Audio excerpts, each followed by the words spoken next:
উঠে গেছে কার্পেটিং, কোথাও কোথাও সৃষ্টি হয়েছে খানাখন্দ। শুষ্ক মৌসুমে ধুলায় ছেয়ে গেছে চারদিক, হেলে দুলে ঝুঁকি নিয়ে চলছে যানবাহন।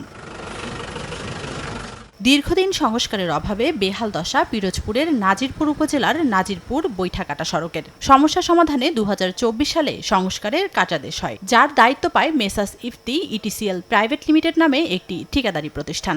ওই বছরের জুন থেকে ২০২৫ সালের জুনে কাজ শেষ হওয়ার কথা থাকলেও কোনো কাজই শুরু হয়নি। এদিকে ভাঙা সড়কে চলাচল করে ভোগান্তিতে ৫টি ইউনিয়নের বাসিন্দারা। এরকম রাস্তা মনে কোনো দেখিনি, বাংলাদেশে প্রথম দেখলাম এরকম বাজে একটা রাস্তা। অসুস্থ রোগী নিয়ে যাইতে খুবই সমস্যা।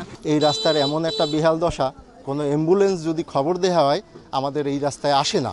যতদিন আছি ভোগান্তিতেই থাকা লাগবে, কারণ এরা এই ১৭ কিলো রাস্তায় কেউ খেয়াল করে না। এ নিয়ে ক্যামেরার সামনে কথা বলতে রাজি হননি এলজিডির কোনো কর্মকর্তা।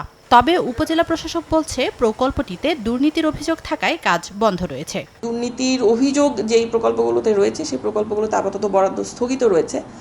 এই প্রকল্পের দুর্নীতির অভিযোগ সমাধান আশা করছি খুব দ্রুত সম্ভব হবে। প্রকল্পগুলো আবার সেখানে পুনরায় বরাদ্দ দেওয়া হবে। নাজিরপুর বৈঠাকাটা সড়কের সংস্কার ব্যয় ধরা হয়েছিল প্রায় ৪৪ কোটি টাকা। সময় সংবাদ, পিরোজপুর।